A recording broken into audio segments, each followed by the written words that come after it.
Good morning to all of you. Now we will start our writing task 1, and writing task 1 is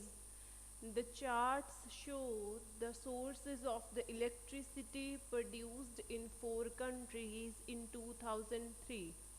हाँ जी रजे साढ़े कुल 4 pie charts mention किते हुए आ countries mention कीतियां हुई 4 ਤੇ ਜੇ ਡੇਟਾ ਮੈਂਸ਼ਨ ਕੀਤਾ ਹੋਇਆ ਕਿ ਕਿਹੜੀ ਕੰਟਰੀ ਦੇ ਵਿੱਚ ਕਿੰਨੀ ਪਰਸੈਂਟ ਇਲੈਕਟ੍ਰਿਸਿਟੀ ਕਿਹੜੀ ਚੀਜ਼ ਤੋਂ ਪ੍ਰੋਡਿਊਸ ਹੋਈ ਹੈ ਠੀਕ ਹੈ ਜੀ ਆਪਣੇ ਕੋਲ ਮੈਂਸ਼ਨ ਕੀਤੇ ਹੋਏ ਫੋਸਿਲ ਫਿਊਲ ਤੋਂ ਕਿੰਨੀ ਇਲੈਕਟ੍ਰਿਸਿਟੀ ਪ੍ਰੋਡਿਊਸ ਹੋ ਰਹੀ ਹੈ ਹਾਈਡਰੋ ਪਾਵਰ ਤੋਂ ਐਂਡ ਨਿਊਕਲੀਅਰ ਪਾਵਰ ਤੋਂ ਠੀਕ ਹੈ ਜੀ ਓਕੇ ਜੀ ਜਿਵੇਂ ਹੁਣ ਰਾਜੇ ਇਹਨਾਂ ਦੇ ਵਿੱਚ ਮੋਰੋਕੋ ਐਂਡ ਵੀਅਤਨਾਮ ਦੇ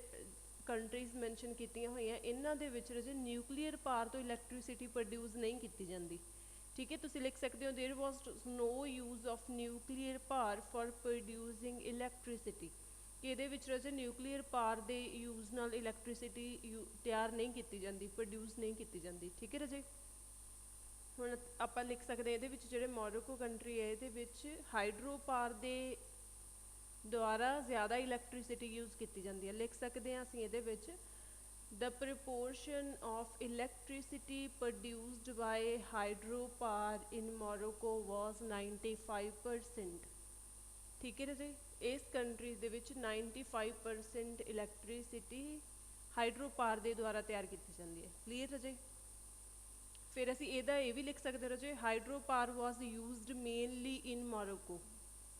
ਠੀਕ ਹੈ ਕਿ ਮੇਨਲੀ ਜ਼ਿਆਦਾ ਇਹਦੇ ਵਿੱਚ ਹੀ ਯੂਜ਼ ਕੀਤੀ ਜਾਂਦੀ ਹੈ ਇਸ ਕੰਟਰੀ ਦੇ ਵਿੱਚ ठीक है जी फिर आप इंडिया के देखते हैं स्टार्टिंग तो लैंने इंडिया के असीं देख सकते हैं रजे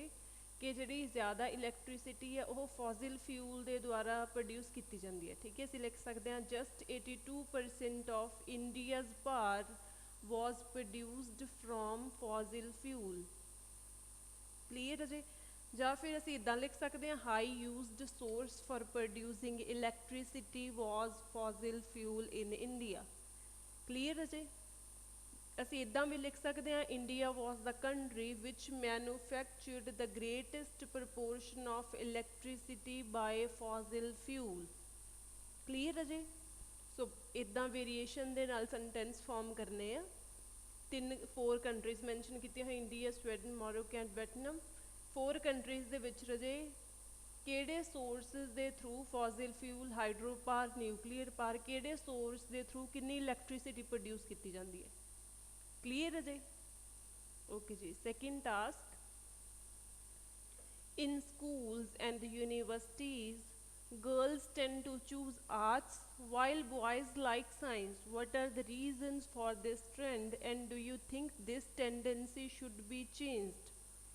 हाँ जी राजे कहते स्कूल्स दे विच ते यूनीवर्सिटीज़ दे विच ये देखा जाता है कि गर्ल्स ने जड़ियाँ वो ज़्यादातर आर्ट्स सबजैक्ट चूज़ करदियाँ ਜਦੋਂ ਕਿ ਬॉयज़ ਨੇ ਉਹ ਚੂਜ਼ ਕਰਦੇ ਆ ਸਾਇੰਸ ਰਿਲੇਟਡ ਸਬਜੈਕਟਸ ਇਹਦੇ ਰੀਜ਼ਨ ਕੀ ਨੇ ਰਜੇ ਕਿ ਇਹ ਟ੍ਰੈਂਡ ਚੱਲਿਆ ਹੋਇਆ ਇਹਦੇ ਰੀਜ਼ਨ ਕੀ ਨੇ ਤੇ ਤੁਹਾਨੂੰ ਕੀ ਲੱਗਦਾ ਕਿ ਇਹ ਜਿਹੜਾ ਟ੍ਰੈਂਡ ਹੈ ਇਹ ਚੇਂਜ ਹੋਣਾ ਚਾਹੀਦਾ ਕਲੀਅਰ ਹੈ ਜੇ ਫਸਟ ਬੀਪੀ ਦੇ ਵਿੱਚ ਅਸੀਂ ਰੀਜ਼ਨ ਲਿਖਾਂਗੇ ਕਿ ਇਹ ਜਿਹੜੇ ਗਰਲਸ ਨੇ ਆਰਟਸ ਸਬਜੈਕਟ ਚੂਜ਼ ਕਰਦੀਆਂ ਨੇ ਬॉयज़ ਨੇ ਸਾਇੰਸ ਸਬਜੈਕਟ ਚੂਜ਼ ਕਰਦੇ ਨੇ ਇਹਦੇ ਰੀਜ਼ਨ ਕੀ ਨੇ ਤੇ ਬੀਪੀ 2 ਦੇ ਵਿੱਚ ਸੋਲੂਸ਼ਨ ਕਿ ਕਿਵੇਂ ਇਹਨੂੰ ਚੇਂਜ ਕਰ ਸਕਦੇ ਆ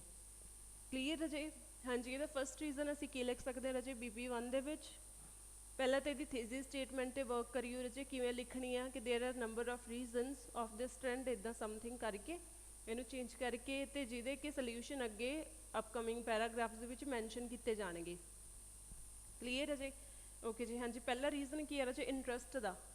कि बॉयज़ ਨੂੰ ਕੀ ਹੁੰਦਾ ਮੇਨਲੀ ਇੰਟਰਸਟ ਹੁੰਦਾ ਟੈਕਨੀਕਲ ਗੈਜਟਸ ਦੇ ਵਿੱਚ ਜਾਂ ਫਿਰ ਇਹ ਲਿਖ ਸਕਦੇ ਹਾਂ boys like to choose more challenging subjects ਕਿ ਜਿਹਦੇ ਵਿੱਚ ਉਹਨਾਂ ਨੂੰ ਚੈਲੰਜ ਫੇਸ ਕਰਨਾ ਪੈਂਦਾ ਇਹੋ ਜਿਹੇ ਉਹਨਾਂ ਨੂੰ ਸਬਜੈਕਟਸ ਦੇ ਵਿੱਚ ਇੰਟਰਸਟ ਹੁੰਦਾ ਜਦੋਂ ਕਿ girls like to read things which are beautiful ਔਰ ਰਿਲੇਟਡ ਟੂ ਨੇਚਰ ਕਿ ਜਿਹੜੀਆਂ ਚੀਜ਼ਾਂ ਸਬਜੈਕਟ ਹੁੰਦੇ ਨੇ ਜਿਹੜੇ ਨੇਚਰ ਨਾਲ ਰਿਲੇਟਡ ਕਰਦੇ ਨੇ ਜਿਵੇਂ ਪੇਂਟਿੰਗ ਹੋ ਗਈ ਉਹਨਾਂ ਨੂੰ ਪੇਂਟ ਕਰਨਾ ਅੱਛਾ ਲੱਗਦਾ ਹੈ ਮਤਲਬ ਕਿ ਇੰਟਰਸਟ ਹੁੰਦਾ ਉਹਨਾਂ ਦਾ ठीक है जी इदा पॉइंट लिख सकते हैं या फिर असीं लिख सकते हैं कि parents do not allow girls कि जो पेरेंट्स ने अपनिया गर्ल्स ने जो डॉटर ने उन्होंने अलाउ नहीं करते इहो जी सबजैक्ट चूज़ करना साइंस रिलेटड टैक्नीकल रिलेटड है ना क्योंकि उन्होंने ये लगता है कि इहो जिहियां फील्ड ने जिहड़ियां साडे बच्चों के लिए सेफ नहीं ठीक है so children pick up their subjects according to their parents wishes so इहो जिहे जिहड़े सबजैक्ट चूज़ करते हैं जो आर्ट वगैरह ਉਹ ਉਹਨਾਂ ਦੇ ਪੈਰੈਂਟਸ ਦੇ ਕਹੇ ਦੇ ਮੁਤਾਬਿਕ ਕਰਦੇ ਨੇ, ਠੀਕ ਹੈ। ਉਹਨਾਂ ਦਾ ਆਪਣਾ ਕੋਈ ਇੰਟਰਸਟ ਨਹੀਂ ਹੁੰਦਾ, ਪਰ ਪੈਰੈਂਟਸ ਮੰਨਦੇ ਨੇ ਕਿ ਇਹੋ ਜਿਹੀਆਂ ਜਿਹੜੀਆਂ ਫੀਲਡ ਨੇ ਉਹਨਾਂ ਦੇ ਬੱਚਿਆਂ ਲਈ ਸੇਫ ਨਹੀਂ, ਸੋ ਆਪਣੇ ਬੱਚਿਆਂ ਨੂੰ ਸਾਇੰਸ ਰਿਲੇਟਡ ਜਿਹੜੀਆਂ ਗਰਲਸ ਨੇ ਉਹਨਾਂ ਨੂੰ ਰਿਲੇਟਡ ਸਬਜੈਕਟ ਚੂਜ਼ ਕਰਨ ਦੀ ਪਰਮਿਸ਼ਨ ਨਹੀਂ ਦਿੰਦੇ। ਕਲੀਅਰ ਹੈ ਜੀ। ਇਹਦੇ ਰਿਲੇਟਡ ਤੁਸੀਂ ਕੋਈ ਵੀ ਐਗਜ਼ਾਮਪਲ ਆਪਣੇ ਆਪ ਸੋਚ ਕੇ ਜ਼ਰੂਰ ਲਿਖਿਓ। ਹਾਂਜੀ ਓਕੇ, ਹੁਣ ਅਸੀਂ ਸੁਜੈਸ਼ਨ ਤਰਫ ਕਰਦੇ ਹਾਂ। ਸੁਜੈਸ਼ਨ ਇਹਦਾ ਕੀ ਲਿਖ ਸਕਦੇ ਹਾਂ ਰਾਜੇ, ਅਸੀਂ ਇੱਕ ਤਾਂ ਇਹ ਲਿਖ ਸਕਦੇ ਹਾਂ ਕਿ students should have the right to choose subjects, ਕਿ ਬੱਚਿਆਂ ਦੇ ਕੋਲ ਆਪਣੇ ਰਾਈਟ ਹੋਣੇ ਚਾਹੀਦੇ ਆ ਕਿ ਉਹਨਾਂ ਨੂੰ ਕਿਹੜੇ ਸਬਜੈਕਟ ਦੇ ਵਿੱਚ ਇੰਟਰਸਟ ਹੈ, ਆਪਣੀ ਵਿਸ਼ ਅਕੋਰਡਿੰਗ, ਆਪਣੇ ਇੰਟਰਸਟ ਅਕੋਰਡਿੰਗ ਉਹਨਾਂ ਨੂੰ ਉਹ ਸਬਜੈਕਟ ਚੂਜ਼ ਕਰਨ ਦੇ ਰਾਈਟ ਹੋਣੇ ਚਾਹੀਦੇ ਆ, ਠੀਕ ਹੈ ਜੀ। ਜਾਂ ਅਸੀਂ ਲਿਖ ਸਕਦੇ ਹਾਂ ਰਾਜੇ teacher should encourage students to choose their favourite subject, ਕਿ ਟੀਚਰ ਨੇ ਰਾਜੇ, ਟੀਚਰਸ ਦਾ ਵੀ ਇਹਦੇ ਵਿੱਚ ਮੇਨ ਰੋਲ ਹੈ ਕਿ ਟੀਚਰਸ ਨੂੰ ਵੀ ਚਾਹੀਦਾ ਕਿ ਉਹ ਆਪਣੇ ਬੱਚਿਆਂ ਨੂੰ ਇਸ ਦੇ ਲਈ ਇਨਕਰੇਜ ਕਰਨ ਕਿ ਜਿਹੜੇ ਵੀ ਤੁਹਾਡੇ ਫੇਵਰੇਟ ਸਬਜੈਕਟ ਨੇ ਉਹਨਾਂ ਨੂੰ ਚੂਜ਼ ਕਰੋ। ਜਾਂ ਫਿਰ ਰਾਜੇ ਅਸੀਂ ਲਿਖ ਸਕਦੇ ਇਹਦੇ ਵਿੱਚ ਕਿ parents should change there thinking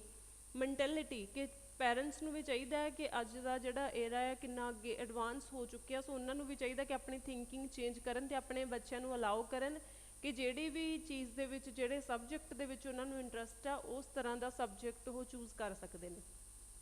clear ਹੈ ਜੀ। ਇਹ ਸੀ ਕੁਛ ਰੀਜ਼ਨ ਅਤੇ ਕੁਛ ਕੁ ਸਲਿਊਸ਼ਨ ਜਿਹੜੇ ਤੁਸੀਂ ਆਪਣੇ BP1 ਐਂਡ BP2 ਦੇ ਵਿੱਚ ਲਿਖਣੇ ਆ, ਅਤੇ ਕਨਕਲੂਜ਼ਨ ਦੇ ਵਿੱਚ ਰਾਜੇ ਇੱਕ BP1 ਦੇ ਵਿੱਚ ਜਿਹੜਾ ਤੁਸੀਂ ਲਿਖਿਆ ਉਹਦੇ ਵਿੱਚ ਇੱਕ ਰੀਜ਼ਨ ਲੈ ਕੇ ਅਤੇ ਇੱਕ BP2 ਦੇ ਵਿੱਚ ਸਲਿਊਸ਼ਨ ਲੈ ਕੇ ਤੁਸੀਂ ਕਨਕਲੂਜ਼ਨ ਆਪਣਾ ਬਣਾਉਣਾ ਆ। ਕਲੀਅਰ ਹੈ ਜੀ। Okay, now you can start your writing module.